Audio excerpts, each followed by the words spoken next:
Prenášať prvky z motoršportu do sériových aut, to je v dnešnej dobe už celkom bežné. Ale na začiatku bol jedným z pionierov určite aj Peugeot.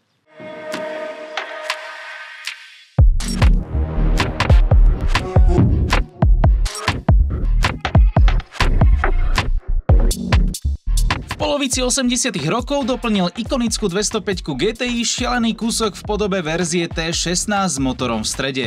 Jej homologizácia umožnila Peugeotu dominovať posledné roky šialenej skupiny B. Lenže skupinu B zrušili a Peugeot si musel nájsť nejakú novú zábavku. A chvíľku ešte mal kolesa zaborené v štrku a piesku, ale potom si športový riaditeľ Peugeot Sportu, istý Jean Todt, povedal, že viete čo? Poďme vyhrať Le Mans. A s typom 905 vyhrali ročníky 1992 a 93. Potom sa Peugeot nakrátko vybral do nie príliš úspešného ťaženia v jednotke, ale v polovici 2000 sa opäť vrátil na Circuit de la Sarthe a bojoval za Audi o každý centimeter na trati. Potom ale prišiel rok 2012, do ktorého mal Peugeot vstúpiť s novým hybridným 908 Hybrid 4. Lenže kvôli zlej ekonomickej situácii v poslednom momente celý projekt stopli. Na 10 rokov teda ostal vrchol vytrvalostných pretekov bez symbolu leva. Potom však prišiel rok 2022 a celému svetu padla sánka. Viete, keď dáte dieťaťu nakresliť pretekárske auto, tak najprv nakreslí kolesá, potom nejakú aerodynamickú karosériu a na záver dá dozadu obrovské zadné krídlo. Lenže Peugeot to krídlo škrtol. A tak nejak vznikol Hypercar 9X8. 9 označuje najvýkonnejšie modely značky, X pohon všetkých 4 kolies a 8 zase sedí k súčasným modelom. Pod kapotážou, ktorá generuje väčšinu prítlaku vďaka ground efektu, sa nachádza 2,6 litrová benzínová V6, ktorá sama o sebe produkuje 680 koní. Ale k tomu je tam ešte elektromotor, ktorý dopoje ďalších 272. A toto je asi najbližšie, ako sa k 9X8 vie dostať bežný smrteľník. Peugeot 508 PSE.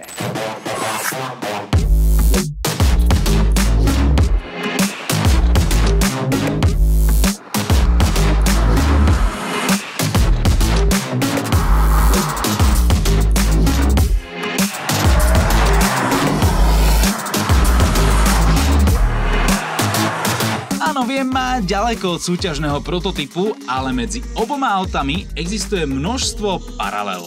Jednou z nich je napríklad spôsob, akým dosahujú svoj maximálny výkon.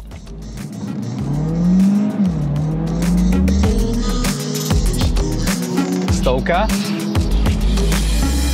130,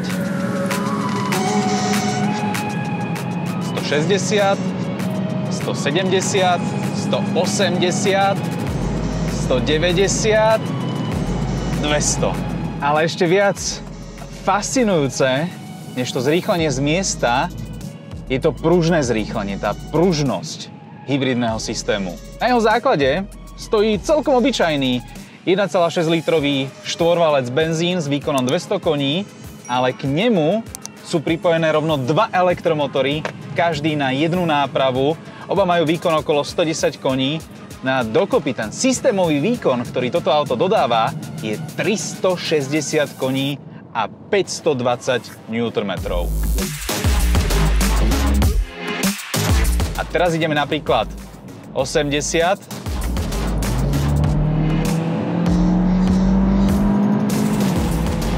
130, 140, 150, 160, 170. Šialené je to zrýchlenie. Tá pružnosť je neuveriteľná.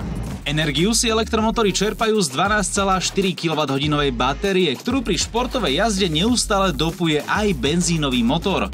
Potom je tu ešte rekuperácia, ktorá sa primárne zameriava na impuls vodiča. Aj v režime B totiž auto spomaluje iba decentne a skôr plachtí. Dokonca aj v tomto prípade nájdeme nejaké prepojenie s tou 9X8, pretože keď si pustíte nejaký onboard z toho auta, tak zistíte, že pretekári niekoľko 100 metrov pred zákrutou púšťajú plyn a doplachtia až do tej brzdnej zóny.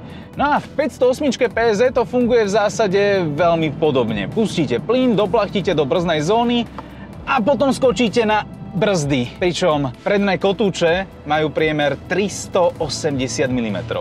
V zákrutách úplne nedosahujeme rýchlosti, kde by sme mohli tvrdiť, že efektný body kit prináša reálne zvýšenie prítlaku. Cestné autá sú viac odkázané na mechanický grip. Inžinieri z Peugeot Sportu toto veľmi dobre vedia a presne kvôli tomu sa zamerali na podvozok. Rozšírili rozchod kolies na prednej náprave o 24 mm, na tej zadnej o 12 mm, tým pádom má to auto širší, stabilnejší postoj. Ten dron bol fakt veľmi blízko. Širší postoj, väčšiu stabilitu, hlavne v tých rýchlych, ťahlých zákrutách, ktoré tu aj dnes máme. A je to naozaj cítiť. Zároveň je naozaj cítiť aj hmotnosť, ktorá atakuje takmer 2 tony, čo rozhodne nie je málo.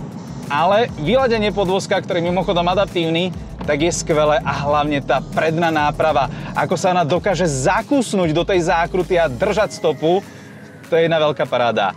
Škoda len, že tá elektronika a celkovo nastavenie tých ďalších komponentov nie sú tak ostré, že by sme sa tu teraz dokázali šmýkať alebo sa dostávať do nejakých vyslovene prudko športových situácií. Toto nie je auto, ktoré by tu jednoducho jazdilo nejaké rekordné časy, predsa len na takej polceste k tomu skutočne športovému autu. A neuveríte, opäť tu nachádzam nejaké prepojenie s tými Hypercars v Le Mans, pretože ani oni nie sú už tak aerodynamicky výkonné, sú oveľa ťažšie než v minulosti a všetok ten čas na kolo dobiehajú práve na rovinkách, kde využívajú hybridný pohon. A v podstate úplne to isté platí aj o Peugeote 508 Peugeot Sport Engineering.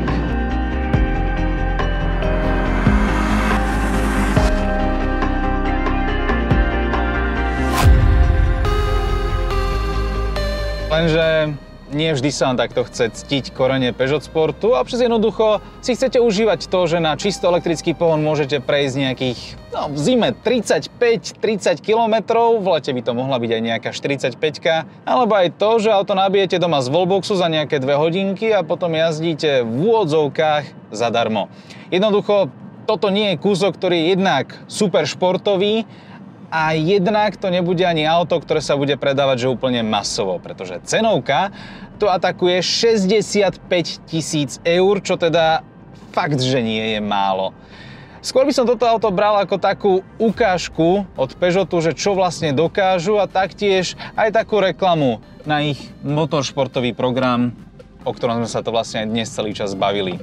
A podobne ako pri tej 9X8, tak aj pravdepodobne pri 508 si necháva Peugeot akýsi priestor na ďalšiu evolúciu a vývoj. A možno jedného dňa príde niečo ešte športovejšie, z čoho budeme ešte viacej nadšení. Ak sa vám toto video páčilo, tak nám určite hoďte like a odber nášmu kanálu. No a ja sa s vami vidím pri ďalšom. Čaute!